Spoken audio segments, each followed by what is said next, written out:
Hello, everybody, and welcome to the first meeting of the beer evaluation course. This time, I'll start with an introduction to beer evaluation. To those of you who don't know me, my name is Omer Basha. I am a Grandmaster Beer Judge and Mead Judge in the BJCP and a certified Cicerone. At the time of recording this, I am the Europe, Middle East, and Africa regional representative in the BJCP. Back in 2016, I started organizing BJCP exams in Israel. Ever since then, I proctored many exams in the region and I am an active exam grader in the BJCP.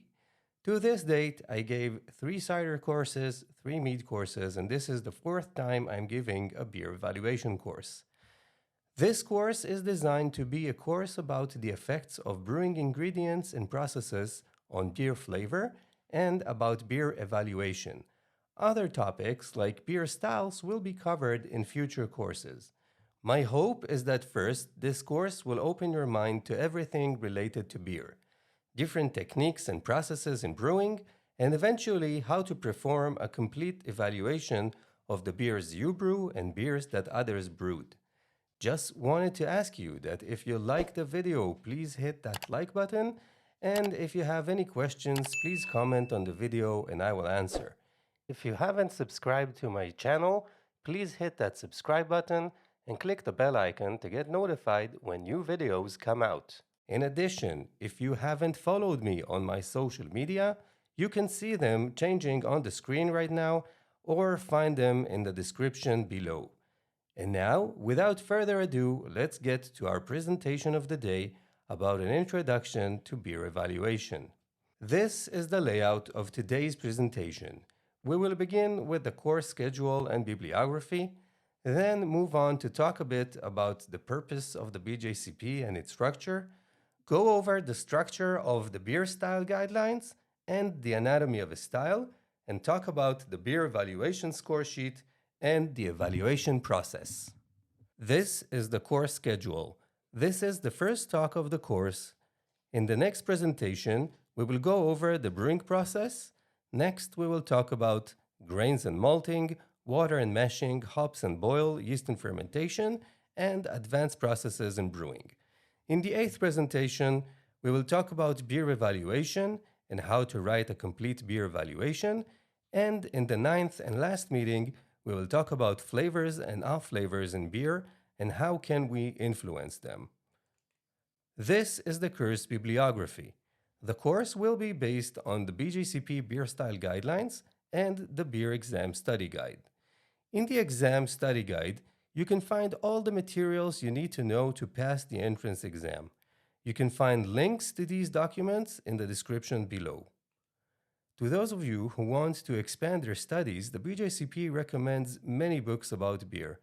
I used the following to create this course: the Oxford Companion to Beer, How to Brew, Tasting Beer, and the Brewing Publications Brewing Element series, Malt, Water for the Love of Hops, and Yeast.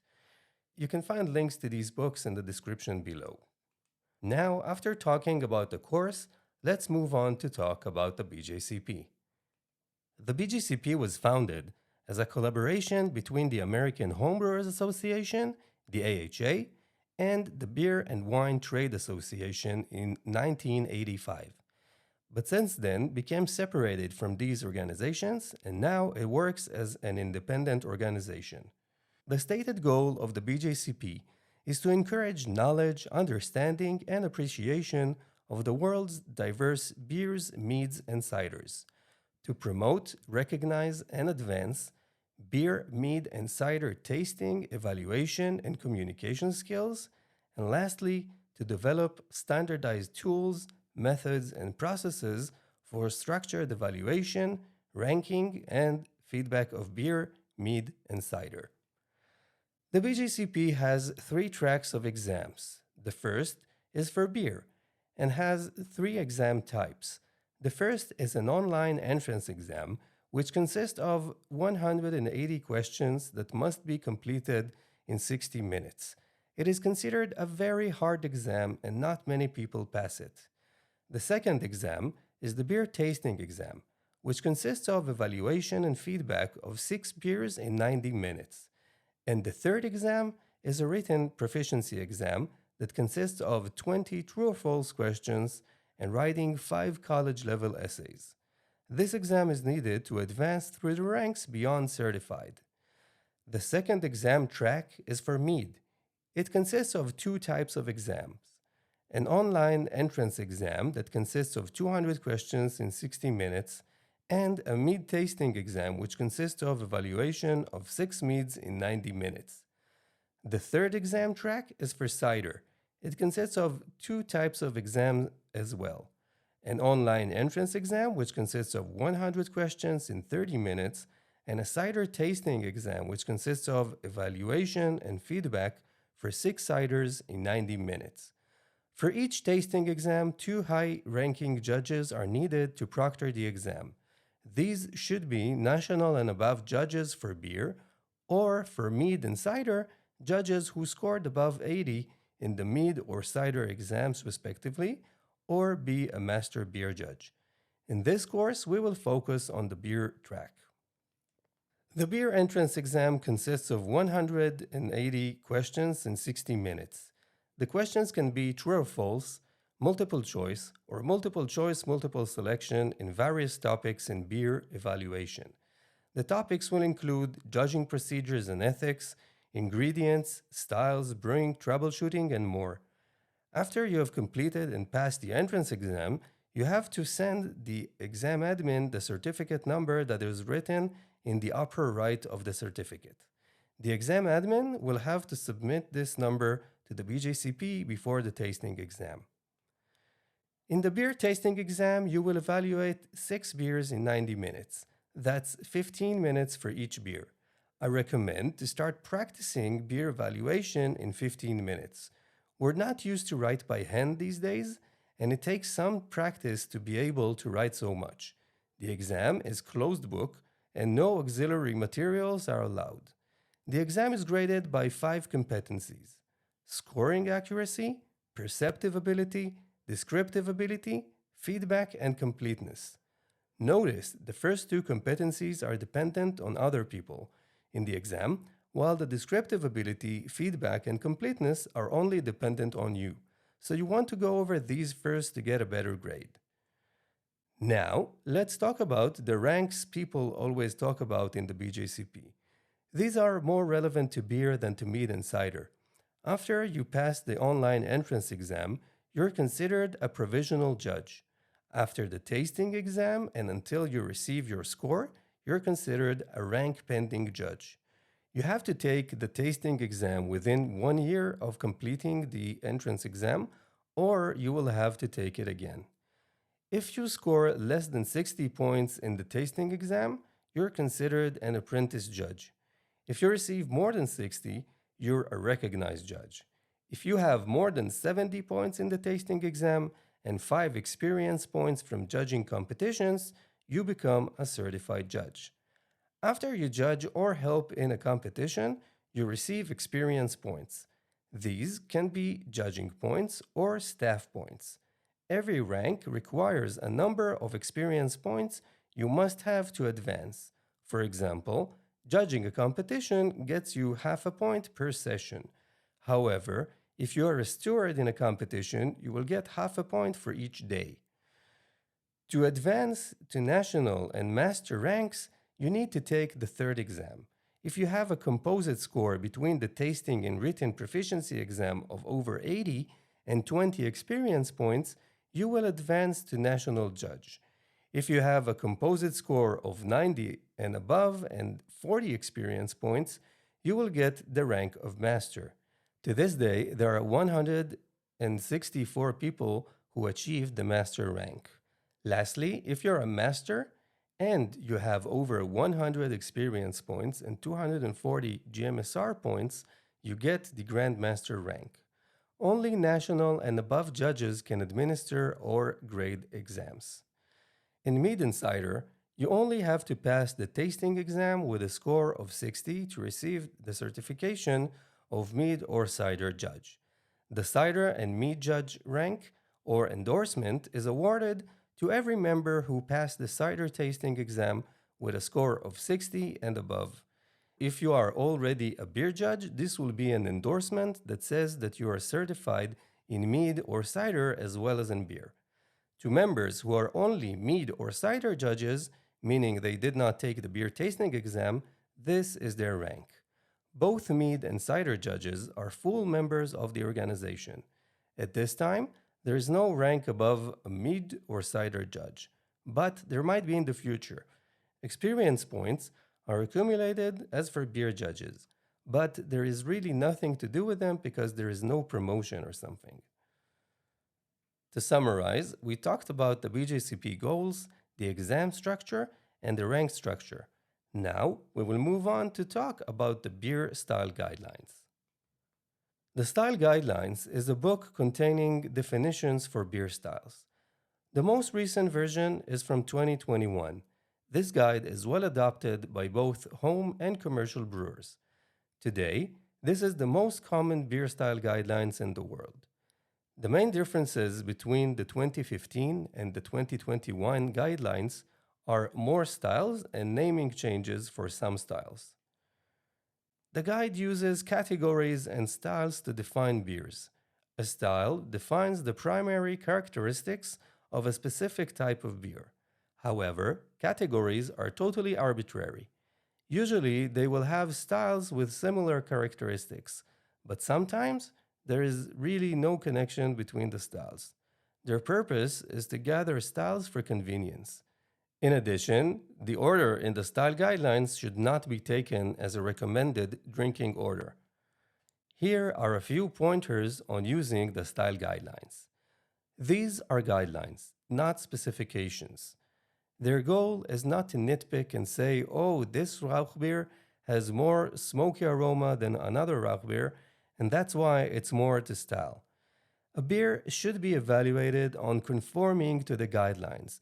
But if there is a discussion about if one beer is better or worse than another beer, then the beer that presents a better technique and a lack of off flavors should win. The style guidelines were created for homebrew competitions. There are many commercial beers who claim to be in a certain style and expand it. And so, you can't say that they are not to style. They are, but these guidelines weren't created for them. Many organizations use these guidelines. The BJCP gives any person or organization the option to use the style guidelines for free. But always remember that every use not for the original intent has to be done knowing that this was not the original intent of the guidelines. Styles change over time. If the name of the style did not change, it doesn't mean that the style hasn't changed. Styles change due to new techniques in brewing, ingredients availability, and trends in public tastes. Remember, not every commercial beer falls into a certain style, and the purpose of the guidelines wasn't to classify every beer in existence.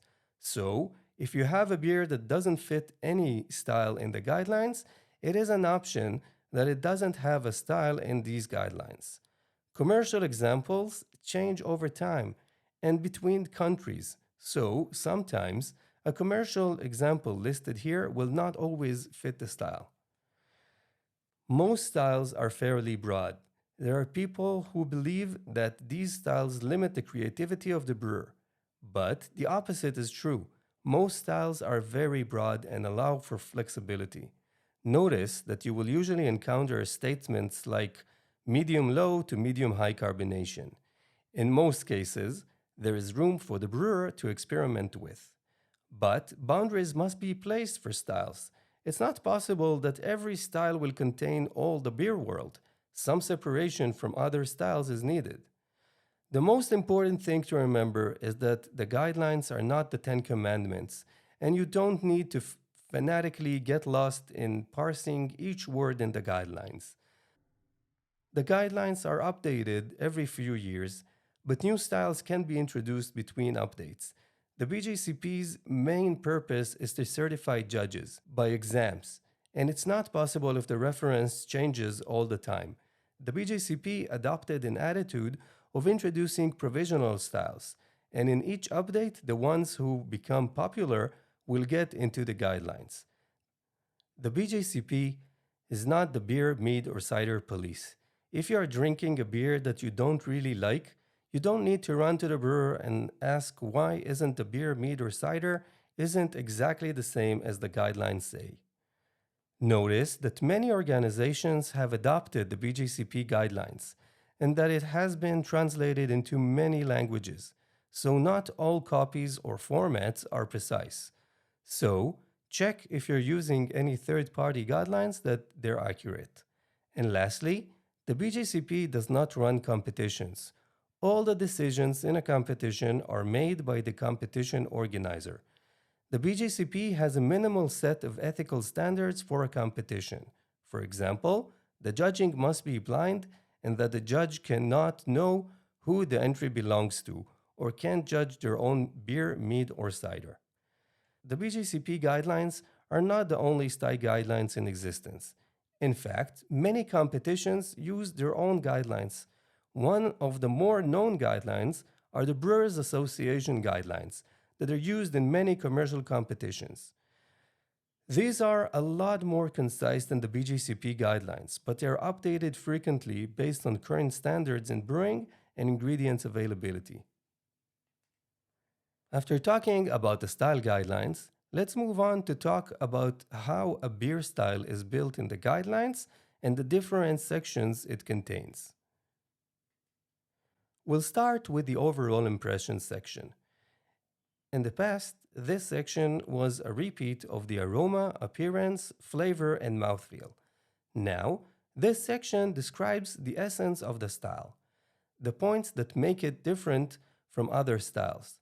You can also think about this section as a short guide a salesman can tell a customer who doesn't know anything about beer and describes the beer to someone who is not a beer judge. This part uses many terms that are not from the beer judging world to describe it as simple as possible to people without the details beer judges need. For example, here we can see the overall impression of the American Pale Ale style of beer. An average strength, hop forward, pale American craft beer with sufficient supporting malt to make the beer balanced and drinkable. The clean hop presence can reflect classics or modern American or New World hop varieties with a wide range of characteristics. We can see that the definition here is not in judges' terms and does not talk about dealing with aromas and flavors. Now, let's move on to discuss the sections of aroma, appearance, flavor, and mouthfeel. These four parts are the building blocks that define a beer style, and they are the guidelines against which we evaluate a beer entry. These parts were rewritten in 2015 to fit the things a judge perceives instead of ingredients or technologies, and updated in 2021. Saying that a beer has malt flavor doesn't really define what one should perceive in the style. These guidelines were written in order that a judge who doesn't really know the style or ingredients can evaluate it according to the guidelines. After the parts of aroma, appearance, flavor, and mouthfeel comes the comment section. This part contains some nice trivia about the style that does not influence the evaluation of the style. Not every style has a wide comment section. Some of them are really short. For example, in American Pale Ale, there is history about the style. Next, there is the history section. This section is usually short and does not contain all the history of a style. The BJCP is not a historical research organization. This part is more relevant to modern styles that have a defined history. Now comes the part of characteristic ingredients. This part doesn't try to give you all the details to create a recipe, but to describe the common ingredients to a style that help get its key characteristics. Not all beers are made the same way or from the same ingredients. And that's why they just try to describe what is characteristic and not what is required. Next, we find the style comparison section. This section contains the key points that separate the style from other styles. Some people might understand the style better if they can think about it in terms of another well known style. The vital statistics section offers general numerical values for a style. These statistics are aimed for beer judges to be able to distinguish styles and not for a chemist using special equipment. And so, we must remember that these are guidelines, not absolutes. These statistics should help judges determine the judging order, not to distinguish examples for disqualification. And now for the commercial examples section. This part lists commercial examples that will represent the style. It doesn't mean that every beer from this list will get a perfect score, and that beers that are not listed here will get a lesser score. In addition, this part sometimes changes because commercial examples change. You should not take these examples as a benchmark for the style. One beer can rarely showcase the entire range of the style. You should always judge a style by what's listed in the aroma, appearance, flavor, and mouthfeel parts, and not limit yourself to one example. Now we have entry instructions section. Some beer styles need additional information to evaluate them. Without this information, judges will have a hard time evaluating these styles. Competition entrants should provide this information during registration, and competition organizers must do their best to make sure this information is available for the judges during evaluation. We've talked about how a style is built. Now let's move to talk about the beer evaluation score sheets of the BJCP. This is the BJCP Beer Evaluation Score Sheet. As you can see, it is divided into several sections. On the top part, there is a place to write the details of the judge, and on the other side, you have a place to note the entry number, style, special ingredients, entry data, and more. On the left side of the score sheet, there is a list of descriptors. The judges need to mark each one that was detected in the beer. On the right part, there is a place to write comments about the aroma, appearance, flavor, mouthfeel, and the overall impression of the beer. The BJCP scoring system has 50 points for each beer. 12 points are for aroma, 3 points for appearance, 20 points for flavor, 5 points for mouthfeel, and 10 points are for the overall impression of the beer. The bottom part has a scoring guide and 3 axes for stylistic accuracy, technical merit, and intangibles. After we got to know the beer score sheet, I want to discuss a few things about beer evaluation. The total scores should conform to the descriptions in the scoring guide at the bottom left of the score sheet. In general, the best beers in the competition should be assigned a score of 40 and above.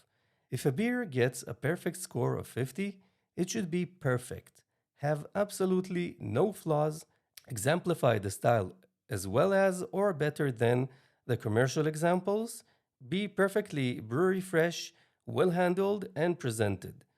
Since most entrants do not control the handling and presentation, it is extremely hard to get a perfect score. When providing feedback for very good beers, it is important to identify ways in which the beers can be improved and mention these characteristics on the score sheet. Any serious flaws or missing aspects of the beer style, such as lack of alcohol character in barley wine, should result in a maximum score around 30. A beer that is strongly contaminated or that contains a flaw so severe that it makes the beer undrinkable can be assigned a score of 13. A score of 13 makes the point that the beer is essentially undrinkable. Lower scores can be taken spiteful. However, these are just guidelines and some flaws require a score lower than 13. The BJCP has other types of beer evaluation score sheets, mainly for very large competitions where judges don't have time to write a complete evaluation. When you encounter this type of score sheet in a competition, you should assess the beer as you would with the regular score sheet. First, go over the first column from the left and mark the intensity of each of the beer's characteristics. Next, mark any aroma or flavor you encounter in the right column. If you note a flaw on the bottom, use low, medium, and high to mark the intensity. And finally, score as you would before. I recommend using this score sheet for the first few times you evaluate a beer, so you see the descriptors in front of you. But remember that the BJCP exam is always on the regular score sheet, so move on to practice on the regular score sheet. In 2017, in the National Homebrew Competition, the NHC in the US, they introduced a new type of fast judging score sheet. Here, you should also assess the beer again as you would traditionally. Here, you have scales to mark intensities and places to write down specific aromas and flavors. And finally, mark your score sheet as before. As we discussed in the beginning of the presentation, evaluation should have a structure. In the BJCP beer score sheet, the structure is listed in the little prompts beneath the titles of the different sections. But don't forget that if a style has some other aspects that are not listed here, you should comment on these also. These can be phenols in Belgian styles and Weissbier, and acidity levels in sour beer styles. Some people, including myself, can understand or remember better when they see it in a tree form. So I created this slide that contains all the components of a complete beer evaluation. So memorize the things in this slide to know what you need to write about in every section of the beer score sheet.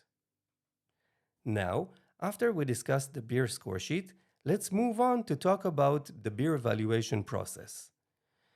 So, what is a formal beer evaluation and what is it needed for?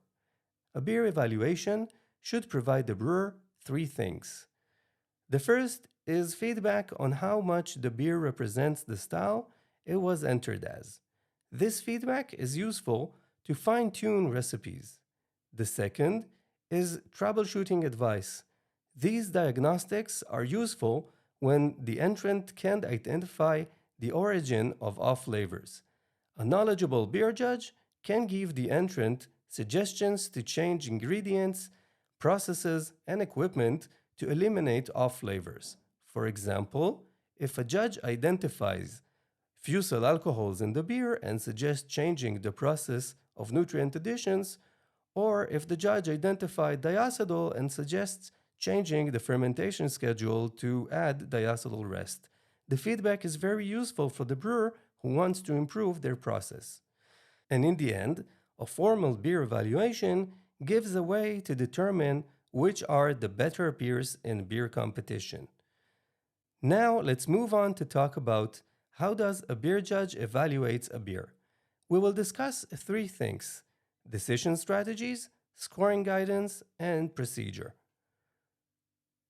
We'll start by talking about decision strategies. There are two main strategies when evaluating beer.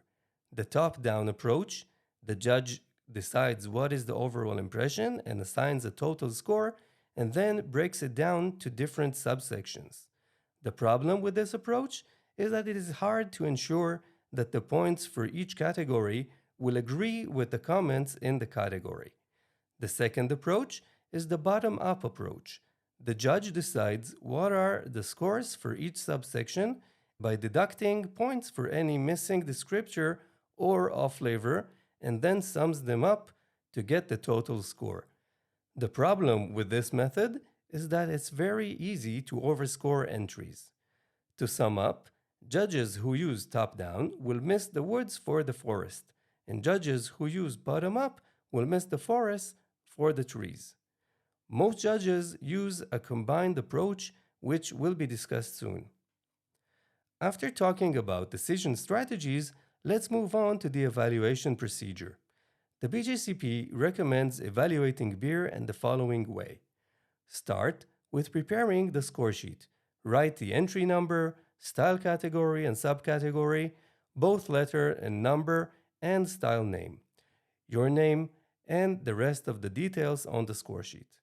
Afterwards, if you received a bottle, you should visually inspect the bottle. You should check for fill level, clarity, sediment, and things that can indicate a problem like ring of gunk in the neck of the bottle, floating flakes in the beer, rusted cup, etc. But beware not to judge the beer too early by the bottle. Now, pour the beer into a clean glass, making an effort to create a foam head. Beers with high carbonation will be poured close to the glass, while beers with low carbonation will be poured up to 15 centimeters from the glass. Smell the beer as soon as it is poured. Stir the beer in the glass and bring it to your nose, and breathe in the aromas a few times. If the beer is too cold, warm the beer by using your hands and stirring it, or put your hands above the cup to allow the volatile aromas to accumulate to a high enough degree to identify them.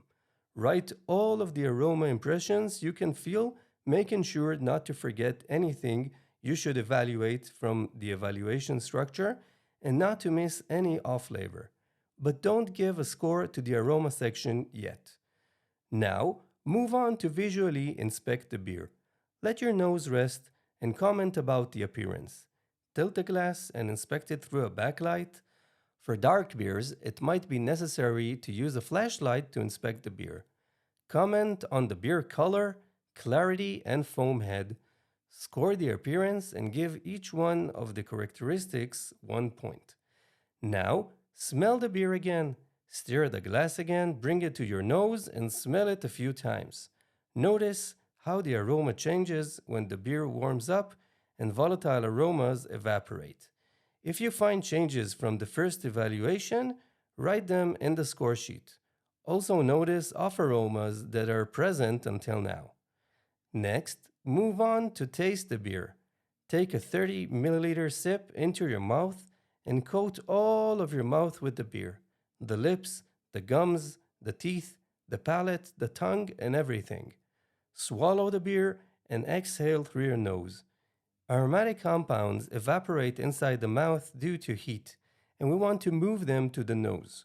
Write your impressions of the initial flavors, the middle flavors, and the finishing flavors. Don't score the flavor section just yet. Take another sip and write down how the mouthfeel fits the style.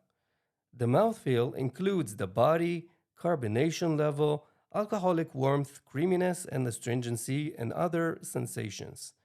Next, evaluate the overall impression. Relax, take a deep breath, smell and taste the beer again, and stop to consider where does the beer fit in the total score and where do similar beers rank in the total score in the flight. If you use the method of top-down decision, give a total score and then break it down to each category. If you use bottom-up scoring, score each category and stop to consider if the beer confirms with the total score. Eventually, write feedback about how to improve the beer. Next, remember to mark the descriptors on the left side of the evaluation form that were perceived in your comments. And lastly, check the score sheet for completeness. Add your score for each section and make sure that the numbers add up to the total score. When all the judges finish, talk about how much the beer fits the style and reach a consensus. In most competitions, you will be asked to change the scores so that they will be within a 7-point range between the lowest to the highest score. And of course, don't forget to mark the axis for stylistic accuracy, technical merits, and intangibles on the bottom right. After talking about the beer evaluation procedure, let's move on to a few comments about assessing beer aroma. When a judge smells a beer, they literally breathe tiny particles of the beer. The sense of smell works by identifying molecules that transfer into the air through diffusion. These molecules enter the nasal cavity, where receptors called olfactory cells identify and translate chemical information into information the brain can understand. There are a few things that can influence a judge's ability to evaluate beer aroma. The first thing is that not all people are born equal. There are different densities of receptors in different people. So, some judges may simply be more sensitive to odors than other judges. These people are called super tasters. In addition, the receptor cells can be damaged by exposure to strong substances such as ammonia, nasal drugs, and other strong and pungent aromas. The receptors can take up to 2 weeks to heal. Also, changes in the thickness of the mucus that lines the nasal cavity can influence a judge's ability to detect aroma. So, a judge must be aware to their health status and their ability to identify odors. Another problem of our olfactory cells is that they become desensitized to odors after a long or repeated exposure to substances. Be sure to be aware of that and occasionally smell your shirt sleeve. It will have a different aroma to the beer that should be sufficient to reset your olfactory cells. Lastly, regardless of the judge's ability to detect aromas, all of this doesn't really help unless the judge can communicate the sensations into words. A beer judge should work to build a vocabulary to describe the aromas they perceive. And now, for a few comments about the sense of taste. The sense of taste works similarly to the sense of smell. Taste is the sense through which the chemical information of solids is identified and transferred to the brain. The molecules are identified by 5 types of flavor receptors that are located on the tongue and the palate. Some of the tongue areas are more sensitive to different flavors, but all of them can sense all of the flavors. The known tongue map was proven to be false, and all the parts can sense everything. The basic 5 tastes are sweetness, acidity, saltiness, bitterness, and umami. Since all of these tastes can be found in beer, it is very important that the judges coat all of their palate with a beer when they evaluate one and also swallow the beer. As in olfactory cells, taste receptors can be damaged by exposure to spicy foods, smoking, hot foods, etc. Judges need to be aware of their own sensitivities and take into account sources of damage when evaluating a beer. In addition, taste buds can be desensitized to some flavors by traces of other substances in the mouth. So, it is best that judges rinse their mouths with water between beer and clean their palates using bread between entries. Same as in aroma, beer judges should work to build a flavor vocabulary to communicate about beer. The last thing I want to talk about in this presentation are some things to keep in mind when writing a beer valuation. First, the comments should be as positive as possible. Always note the good aspects of the beer before the negative parts. Not only that it helps make negative comments easier to take for the brewer, it also gives your evaluation more credibility. Be polite with everything you write about beer. Sarcastic and deprecating comments should never be written on a score sheet. Describe and never use ambiguous terms such as nice. Instead, use words to describe the aroma, appearance, and flavor of the beer.